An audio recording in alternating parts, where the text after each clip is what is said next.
Okay,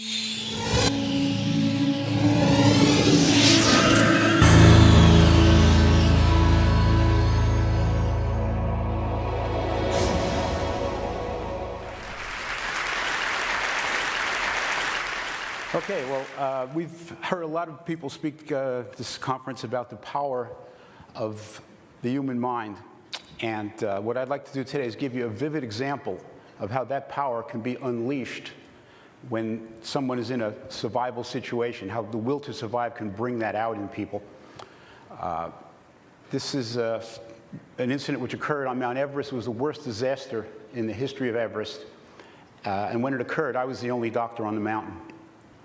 So I'll take you through that, and we'll see what it's like when someone really summons the will to survive. Okay, this is Mount Everest. It's 29,035 feet high. I've been there 6 times. 4 times I did work with National Geographic making tectonic plate measurements. Twice I went with NASA doing remote sensing devices. It was on my 4th trip to Everest that a comet passed over the mountain, Hyakutake, and these Sherpas told us then that that was a very bad omen, and we should have listened to them. Everest is an extreme environment. There's only 1/3 as much oxygen at the summit as there is at sea level. Near the summit, temperatures can be 40 degrees below zero. You can have winds 20 to 40 miles an hour. It's actually a wind chill factor which is lower than a summer day on Mars. And I remember one time being up near the summit. I reached into my down jacket for a drink from my water bottle, inside my down jacket, only to discover that the water was already frozen solid. That gives you an idea of just how severe things are near the summit. Okay, this is the route up Everest. It starts at base camp at 17,500 feet. Camp 1, 2,000 feet higher. Camp 2, another 2,000 feet higher up what's called the Western Cone. Camp 3 is at the base of Lhotse, which is the 4th highest mountain in the world, but it's dwarfed by Everest. And then Camp 4 is the highest camp. That's 3,000 feet short of the summit. This is a view of base camp. This is pitched on a glacier at 17,500 feet. It's the highest point you can bring your yaks before you have to unload. And this is what they unloaded for me. I had 4 yak loads of medical supplies, which were dumped in a tent, and here I am trying to arrange things. This was our expedition. It was a National Geographic expedition, but it was organized by the Explorers Club. There were 3 other expeditions on the mountain, an American team, a New Zealand team, and an IMAX team. And after actually 2 months of preparation, we built our camps all the way up the mountain. This is a view looking up the ice fall, the first 2,000 feet of the climb up from base camp. And here's a picture in the ice fall. It's a waterfall, but it's frozen, but it moves very slowly, and it actually changes every day. When you're in it, you're like a rat in a maze. You can't even see over the top. This is near the top of the ice fall. You want to climb through at night when the ice is frozen. That way it's less likely to tumble down on you. These are some climbers reaching the top of the ice fall just at sunup. This is me crossing a crevasse. We cross on aluminum ladders with safety ropes attached. There's another crevasse. Some of these things are 10 stories deep or more, and one of my climbing friends says that the reason we actually climb at night is because if we ever saw the bottom of what we're climbing over, we would never do it. Okay, this is Camp 1. It's the first flat spot you can reach after you get up to the top of the ice fall. And from there, we climb up to Camp 2, which is sort of in the foreground. These are climbers moving up the Lhotse face, that mountain toward Camp 3. They're on fixed ropes here. A fall here, if we weren't roped in, would be 5,000 feet down. This is a view taken from Camp 3. You can see the Lhotse faces in profile. It's about a 45-degree angle. It takes 2 days to climb it. So you put the camp halfway through. If you notice, the summit of Everest is black. There's no ice over it. And that's because Everest is so high, it's in the jet stream, and winds are constantly scouring the face, so no snow gets to accumulate. What looks like a cloud behind the summit ridge is actually snow being blown off the summit. This is on the way up from Camp 3 to Camp 4, moving in up through the clouds. And this is at Camp 4. Once you get to Camp 4, you have maybe 24 hours to decide if you're going to go for the summit or not. Everybody's on oxygen. Your supplies are limited. And you either have to go up or go down, make that decision very quickly. This is a picture of Rob Hall. He was the leader of the New Zealand team. This is a radio he used later to call his wife that I'll tell you about. And these are some climbers waiting to go to the summit. They're up at Camp 4, and you can see there's wind blowing off the summit. This is not good weather to climb in. So the climbers are just waiting, hoping that the wind's going to die down. And in fact, the wind does die down that night. It becomes very calm. There's no wind at all. This looks like a good chance to go for the summit. So here are some climbers starting out for the summit on what's called a triangular face. It's the first part of the climb. It's done in the dark because it's actually less steep than what comes next. And you can gain daylight hours if you do this in the dark. So that's what happened. The climbers got up on the southeast ridge. This is the view looking at the southeast ridge. The summit would be in the foreground. It's, from here, it's about 1,500 feet up at a 30-degree angle to the summit. But what happened that year was the wind suddenly and unexpectedly picked up. A storm blew in that no one was anticipating. And you can see here some ferocious winds blowing snow way high off the summit. And there were climbers on that summit ridge. This is a picture of me in that area taken a year before. And you can see I've got an oxygen mask on with a rebreather. I have an oxygen hose connected here. You can see in this climber we have 2 oxygen tanks in the backpack, little titanium tanks, very lightweight, and we're not carrying much else. This is all you've got. You're very exposed on the summit ridge. Okay, this is a view taken on the summit ridge itself. This is on the way toward the summit on that 1,500-foot ridge. All the climbers here are climbing unroped. And the reason is because the drop-off is so sheer on either side that if you were roped to somebody, you would just wind up pulling them off with you. So each person climbs individually. And it's a difficult, it's not a straight path at all. It's very difficult climbing. And there's always the risk of falling on either side. If you fall to your left, you're going to fall 8,000 feet into Nepal. If you fall to your right, you're going to fall 12,000 feet into Tibet. So it's probably better to fall into Tibet because you'll live longer.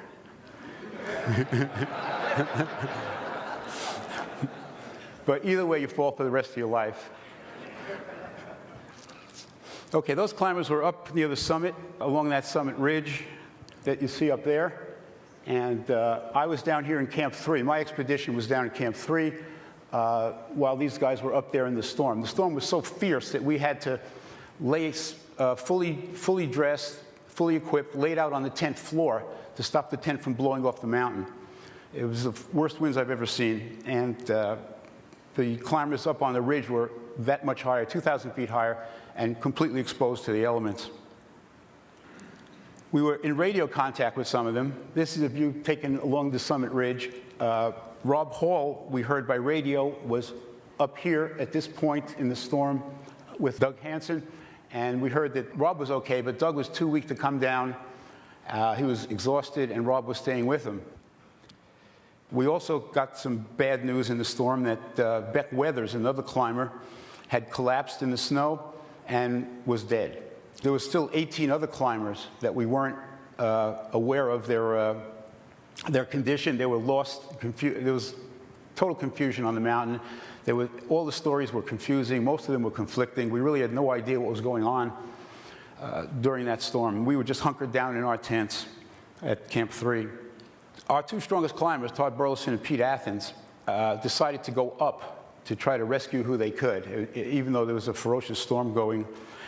They tried to radio a message to Rob Hall, who was a superb climber, stuck sort of with a weak climber up near the summit.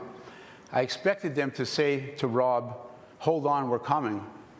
But in fact, what they said was, "Leave Doug and come down yourself. There's no chance of saving him, and just try to save yourself at this point." And Rob got that message, but his answer was, "We're both listening." Todd and Pete got up to the summit ridge, up in here, and there was a scene of complete chaos up there. But they did what they could to stabilize the people. I gave them radio advice from Camp 3, and we sent down the climbers that could make it down under their own power. The ones that couldn't, we just sort of decided to leave up at Camp 4. So the climbers were coming down along this route. This is taken from Camp 3, where I was. And they all came by me so I could take a look at them and see what I could do for them, which is really not much, because Camp 3 is a little notch cut in the ice in the middle of a 45-degree angle. You can barely stand outside the tent. It's really cold. It's 24,000 feet. The only supplies I had at that altitude were 2 plastic bags with preloaded syringes of painkiller and steroids. So as the climbers came by me, I sort of assessed whether or not they were in condition to continue on further down. The ones that weren't that lucid or were not well coordinated, I would give an injection of steroid to try to give them some period of lucidity and coordination where they could then work their way further down the mountain. It's so awkward to work up there. Sometimes I even gave the injections right through their clothes. It was just too hard to maneuver any other way up there.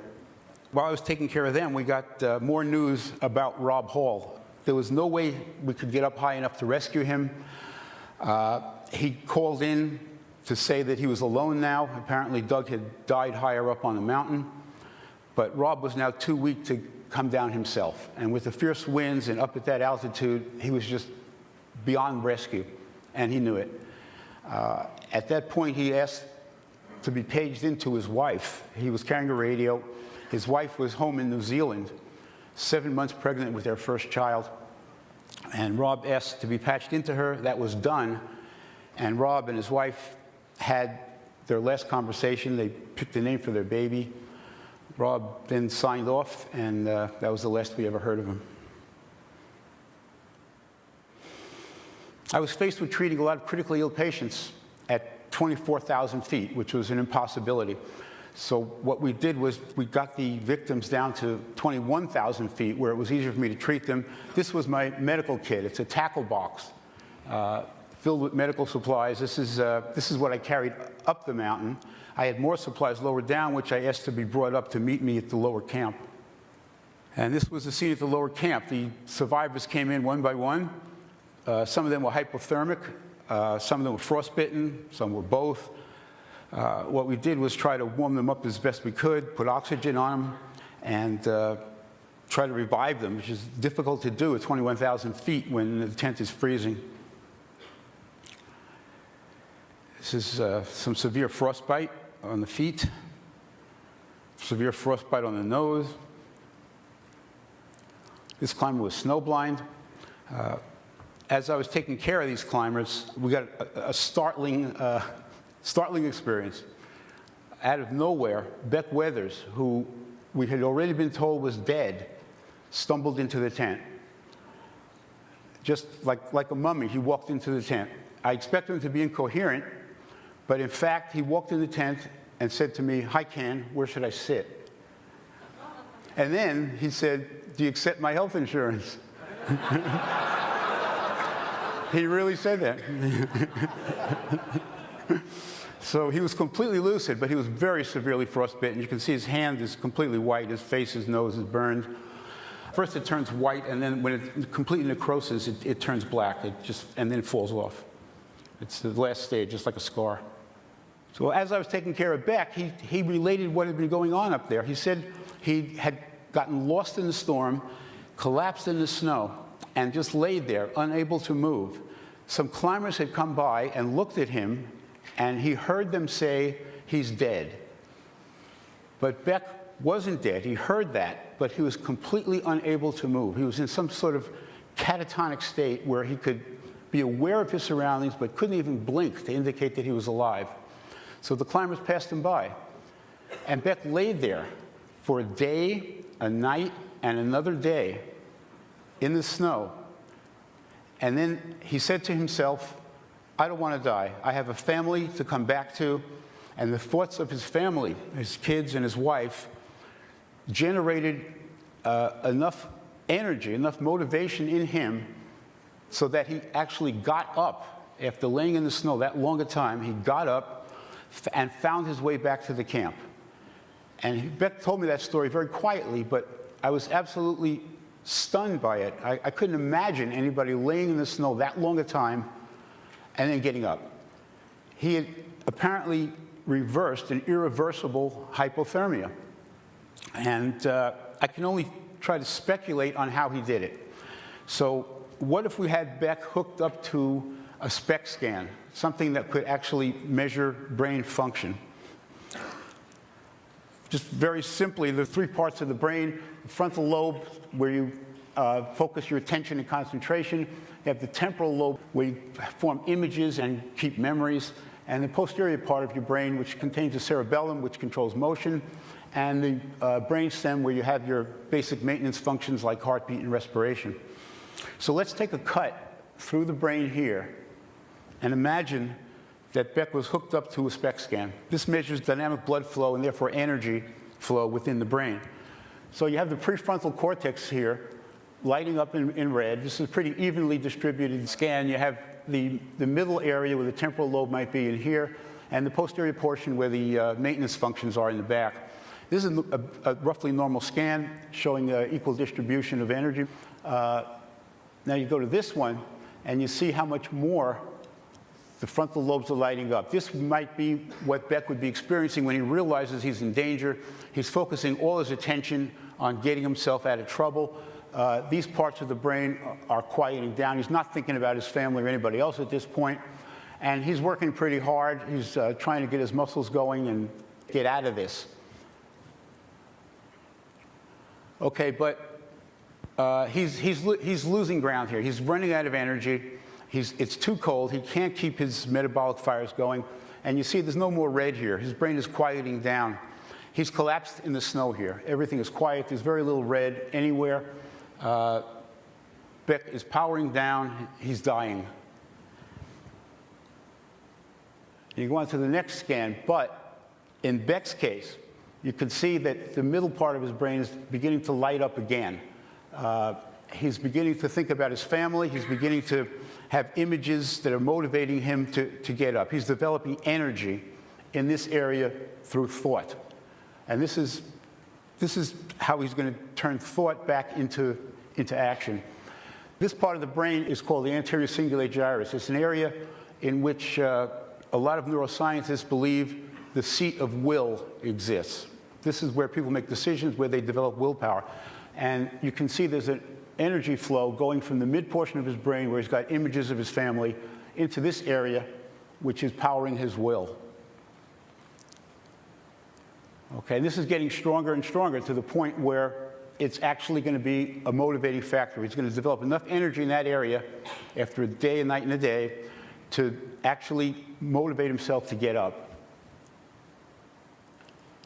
And you can see here, he's starting to get more energy up into the frontal lobes. He's beginning to focus. He can concentrate now. He's thinking about what he's got to do to save himself. So this energy has been transmitted up toward the front of his brain, and it's getting quieter down here. But he's using this energy to sort of think about what he has to do, get himself going. And then that energy is sort of spreading throughout his thought areas. He's not thinking about his family now, and he's getting himself motivated. This is the posterior part where his muscles are going to be moving, and he's going to be pacing himself. His heart and lungs are going to pick up speed. So this is what I can speculate might have been going on had we been able to do a SPECT scan on Beck during this survival epoch. So here I am taking care of Beck at 21,000 feet, and I felt what I was doing was completely trivial compared to what he had done for himself. It just shows you what the power of the mind can do. He was critically ill. There were other critically ill patients. Luckily, we were able to get a helicopter in to rescue these guys.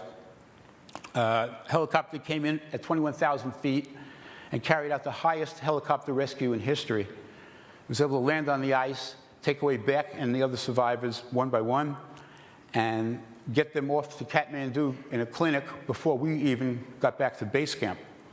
This is a scene at base camp at one of the camps where some of the climbers were lost, and we had a memorial service there a few days later. These are Sherpas lighting juniper branches. They believe juniper smoke is holy. And the climbers stood around on the high rocks and spoke of the climbers who were lost up near the summit, turning to the mountain actually to talk to them directly. There were 5 climbers lost here. This was Scott Fisher,